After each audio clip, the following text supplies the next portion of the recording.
Vox lidera el aumento político en España. Pero con mucha diferencia, además. Son los partidos que más ha crecido, mientras el resto de partidos baja. Y de hecho, dentro de todas las encuestas, Vox es el que más tendencia tiene a subir de aquí a 5 años. Evidentemente, no creo que llegue al punto de más del 25%. Pero es el partido que más está capitalizando todo. Y de hecho es el partido que más... Ojo con esto, ahora veremos más datos. Pero Vox es el partido más votado por mujeres jóvenes y por hombres jóvenes. Y jóvenes me refiero entre 18 y 24. De hecho, votan más... Bueno, mujeres jóvenes no, perdón. O sea, mujeres jóvenes es el PSOE. Vox... el dato real es que votan más mujeres jóvenes a Vox que a Sumar. Ese es el dato realmente, porque creo que el PP y el PSOE ganan. O sea, el dato concreto es ese.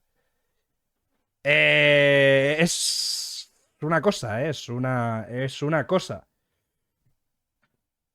A ver, realmente, un poco... Ahora veremos más números y más encuestas y más cosas. Las encuestas no son de fiar. A ver, la verdad que todas las encuestas dicen lo mismo. O sea, todas. De hecho, el CIS también ha dicho que Vox está subiendo. Lo que pasa que la diferencia entre el CIS y el resto de encuestas es que el CIS, por ejemplo, dice que el PSOE va primero, pero en todas dicen que Vox ha aumentado bastante. O sea que... Yo no he visto una sola encuesta que haga que Vox baja o que se mantiene tal. O sea, he visto que Vox está en su mejor punto electoral. Que nunca en toda la historia de Vox ha estado con tantos escaños en la situación actual. ¿No tiene correlación con la que haya Salf? Sí, tiene correlación, pero... O sea, de hecho te puedes fijar aquí. O sea, ves que aquí hay una caída de Vox que además tiene que ver con esta subida de Salf. Vale, pues ahora ya están por encima de esa caída. De hecho, están por encima de las elecciones de 2023 en este momento. Claro, la cuestión es que en general las encuestas auguran bastante lo que es una caída tanto del PP como del PSOE. O al menos un PP y un PSOE muy, pero que muy estandarizados. Que tiene mucha relación con el resto de Europa, ¿eh? O sea, si nos ponemos a mirar el resto de países europeos, tanto los conservadores como los socialdemócratas se han mantenido a la baja, mientras que los partidos nacionalistas han aumentado. Sobre todo Vox es un partido nacional populista que tiene ahora mucho apoyo internacional, porque Vox es el que lidera Patriots en Europa, porque, bueno... O sea, realmente no hay ninguna cosa muy misteriosa en el aumento de Vox. Voto descontento, un mal funcionamiento de la política estatal, problemas estructurales en las generaciones desde los 18 hasta los 40, que son los únicos que vota Vox, porque Vox a partir de los 50 no lo vota nadie, o lo vota muy, muy poca gente. Entonces, las dos generaciones, los millennial y la generación Z, votan a Vox mucho, más en proporción que otros partidos, principalmente por el problema de la vivienda, de la inseguridad, que el problema de la inseguridad tiene mucho que ver también con el tema de la polarización política y con la falta de oportunidades. Eso es lo que dicen todas las encuestas, básicamente. ¿Qué pasa? Pues que normalmente este escenario, que en otros países lo ha capitalizado también la extrema derecha, en España, en los últimos 15, lo había capitalizado la izquierda. O sea, normalmente la izquierda subía cuando había muchos problemas estructurales. Claro, esta vez la izquierda está absolutamente desarmada. O sea, Podemos sigue subiendo, pero porque absorbe los votantes de Sumar, pero ni Sumar ni Podemos están consiguiendo evitar que caigan los votantes de izquierdas. Y el PSOE también está cayendo, es decir, que hay un grosso enorme, que supongo que una parte se movilizará de cara a 2027 de votantes de izquierdas, que no están votando a nadie, o que no van a votar a nadie. Un poco lo que dije en el análisis de hace un par de días, que es que el votante de izquierdas se ha vuelto un votante desarraigado, descontento, frustrado y sin ningún tipo de grupo o entidad que le represente. Es decir, se ha vuelto un voto muy individual. Ha habido un cierto traspaso de esos votantes descontentos a los colectivos de izquierdas de calle, pero ha sido nimio en comparación.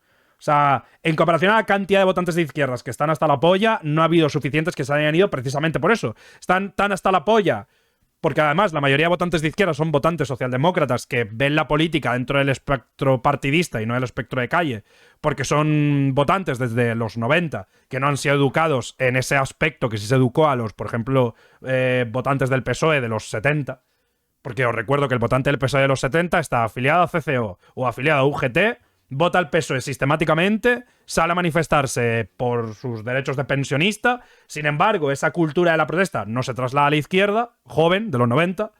Esa izquierda, cuando el partido ya no funciona, ya no sabe a dónde ir, porque no tiene una cultura de sindicarse o asociarse, eso se ve en las universidades, y por lo tanto, la mayoría de esos votantes se quedan, pues ahí, en el aire. Entonces, bueno, habrá que ver. Al final que hace ya un directo de los pakistaníes. El otro día hablamos de los pakistaníes. Hoy vamos a hablar bastante de eso, ¿eh? Vamos a leer un artículo de Guardian que es bastante bueno. Pero bueno, en fin. ¿Qué más? Bueno, está esto. La sustancial bajada del PSOE haría que el PP, pese a no crecer sustancialmente respecto al 23J, estuviera cerca de solo necesitar la abstención de Vox para gobernar. Esta es la del Mundo, pero bueno, o sea, la mayoría de encuestas que he visto están igual. En este punto, la verdad.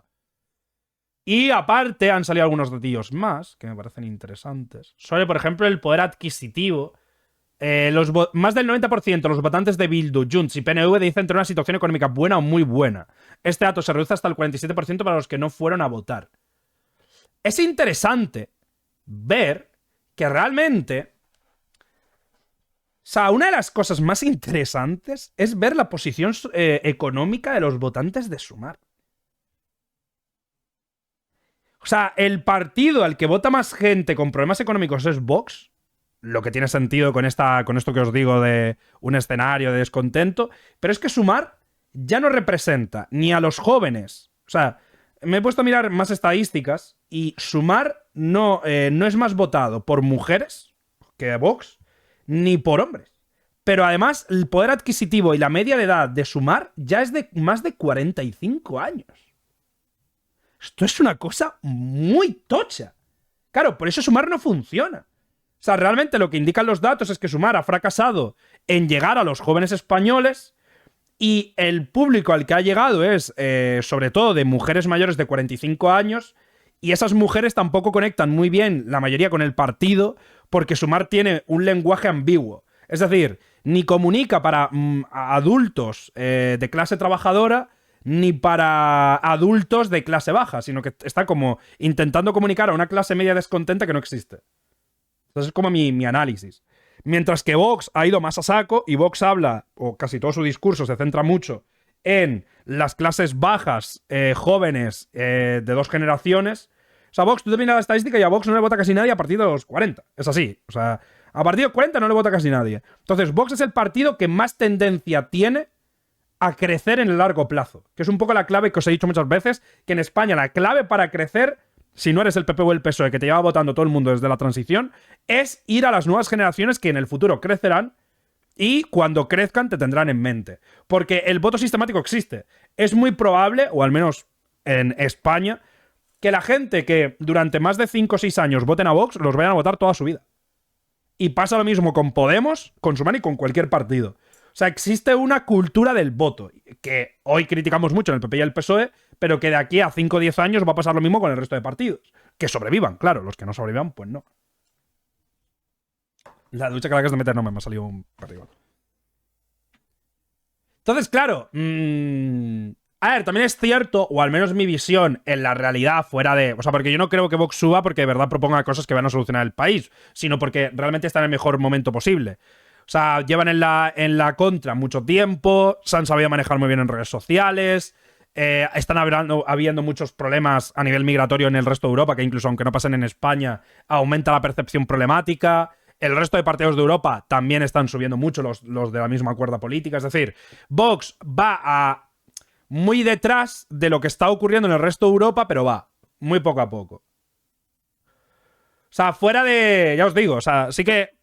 No creo mucho en la teoría del péndulo de los votantes de Vox, o sea, por ejemplo, que lo que se dice que mucha gente que hoy vota a Vox podría haber perfectamente votado a Podemos. Sí que creo que eso pasa en un porcentaje, pero creo que Vox ha sabido hacer algo que Podemos no supo, que es crear una identidad propia con una visión a largo plazo. Conozco a bastante gente de izquierdas que se ha adherido al relato de la extrema derecha.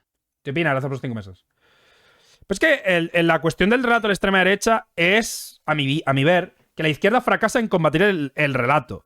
Porque, por ejemplo, con el tema de la inmigración, la izquierda sistemáticamente rechaza hablar sobre inmigración cuando es un fenómeno que estadística y materialmente ocurre. claro, no tiene... O sea, aceptar que hay que debatir sobre algo no consiste en debatir en la misma base. O sea, la izquierda tiene que hablar y proponer soluciones sobre la inmigración, pero no tiene por qué ir en la línea, por ejemplo, de decir que todos los moros son unos delincuentes. Entonces, claro, lo que pasa es que la izquierda no está sabiendo meterse en debates que están muy generalizados en la población y que yo escucho, además. Es una cuestión de escuchar, realmente. Si te pones a escuchar a gente, te das cuenta que hay mucha gente que tiene miedo a los inmigrantes o que al menos duda de ellos. Si tú no consigues otorgar un discurso de confianza o una solución, porque en muchos casos hay problemas que no son de discurso, que no es una cuestión narrativa de ver vídeos de criminalidad en Twitter falsos y pensar que te van a matar mañana, sino una cuestión de que hay barrios que de verdad van mal. Claro, ahora hablaremos del tema de Pakistán y sí que es cierto que ahí vamos a ver una parte de lo que estoy criticando ahora. Pero en general, toda esta línea sigue eso. O sea, la falta de... O sea, me da la sensación de que Sumar, por ejemplo, crea sus propios discursos y mitos que realmente nadie le pide. ¿Sabes? O sea, te dice, sí, hemos bajado la jornada laboral, pero claro, a lo mejor la gente de izquierdas no quiere que baje la jornada laboral y quiere que le des una vivienda. Entonces, tú no puedes como crear tus propios relatos. Tienes que escuchar a la gente cuáles son sus problemas y de ahí, pues... O sea, así funciona la política en general, es lo que hace Vox. O sea, Vox coge un problema, por ejemplo, la cuestión de la inmigración, y a lo mejor te lo pontifica 20 veces más de la realidad, o te intenta colar narrativas que no son ciertas, pero eso funciona porque al final tampoco hay una contra. Claro, si nadie se pone a protestar por eso, o si nadie crea una, pues... es un poco complicado. Esta noticia de los inmigrantes españoles retuitea a Elon es una noticia que se hizo... ahora hablaremos de esto. Ahora hablaremos de eso cuando hablemos de los pakistaníes. Entonces, bueno, casi todo mi análisis ahora mismo parte de que el aumento de Vox es por el descontento en general. Vox es el único partido que no ha estado en el gobierno central, pero es autonómico, pero autonómico en general en España suele dar igual. Porque además Vox tiene una habilidad muy buena que es cuando pasa algo malo en una comunidad autónoma donde gobiernan, echarle la culpa al PP. Y lo hace lo suficientemente bien como para que sea viable discursivamente. Entonces... el vídeo es interesante. En general, lo que he estado viendo es que la mayoría de grupos regionalistas como Bildu, Junts, PNV, incluso... bueno, ERC no tanto, son casi todos votados por los percentiles más altos de renta del país. El 30% más rico es el que más vota a este grupo, a este tipo de partidos. También es los que votan más a este tipo de partidos también son los que más estudios tienen. O sea, suelen ser... también es porque es diferente. En Euskadi y en Cataluña existe una clase media mucho más generalizada que en el resto de España. O sea, de hecho, joder, Euskadi, si fuera un país independiente, quiero decir, probablemente estaría en el top 3 de países con más IDH de Europa, después de Dinamarca y de Noruega. Entonces, claro, realmente sí que existe un perfil que existe en Dinamarca y en Noruega, que es la clase media alta con estudios, pero que sigue siendo progresista y de izquierdas. Que eso en España está desapareciendo porque los partidos que supuestamente representan a esos partidos no existen. Es decir, Sumar, el abanico que tiene en el resto de España, que no es Cataluña, Euskadi y tal, es muy bajo. Entonces, clase media funcionarios, ¿no? Bueno, en general. O sea, pero por eso Bildu ha subido tanto entre trabajadores, ¿eh? O sea, Bildu ha subido un montón entre rentas bajas, precisamente porque ha conseguido también copar un poco esa media. Y bueno, porque la cultura sindical de Euskadi es más alta. Y, en fin. Entonces, bueno, o sea, yo todo esto al menos lo veo como que... o sea, en 2027, no por el PP, sino por Vox, va a haber gobierno de PP y Vox. O sea, yo no sé cómo lo va a solucionar la izquierda. El PSOE tiene muchos problemas y da igual que suba el PSOE. O sea, tendría que literalmente... o sea, Sumar y Podemos tendrían que decir, bueno, nuestros partidos se acabaron. O sea, vamos a dejar las armas para que todo ese grosso de votantes votara al PSOE y ganara el PSOE solo. Es como la única cosa que puede hacer. O sea, la única forma sin que Sumar y Podemos se reconcilien y suban ahora mismo es que literalmente Sumar y Podemos desaparezcan, la mayoría de votantes vayan al PSOE y por el funcionamiento de nuestro sistema electoral eso vaya al PSOE y suba todo. Eso es como lo único. Ahora que ver. Yo, bueno, no soy nada optimista, ya os lo he dicho muchas veces. Y... o sea, el Frente Popular danesa o francesa. No va a pasar. El Frente Popular francesa ha colapsado.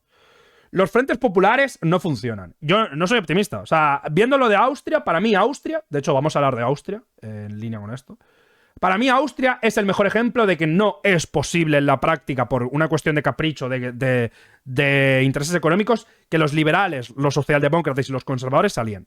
El presidente Van der Bellen abre la puerta a encargar formar gobierno a Herbert Kickl, líder del derechista radical FPO, con quien se reunirá mañana. No es posible. O sea, vamos hacia una Europa de los democristianos y los nacionalpopulistas. Esa es la Europa a la que vamos.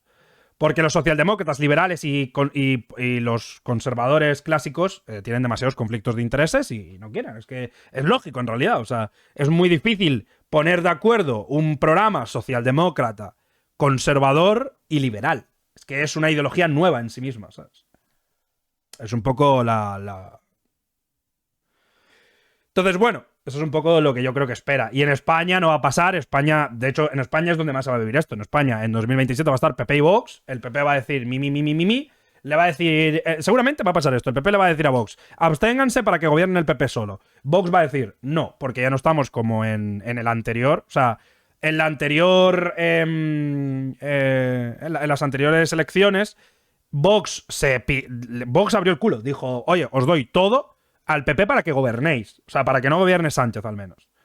Pero evidentemente después Junts vio que era mucho más efectivo programáticamente estar con el PSOE que permitir un gobierno del PP con Vox, que sería necesario para aprobar presupuestos, pero es que eso ya no va a pasar. O sea, estamos hablando de que el PP y Vox en solitario gobernarían. Con lo cual, Vox va a ser clave sí o sí para gobierno. O sea, no hay otra.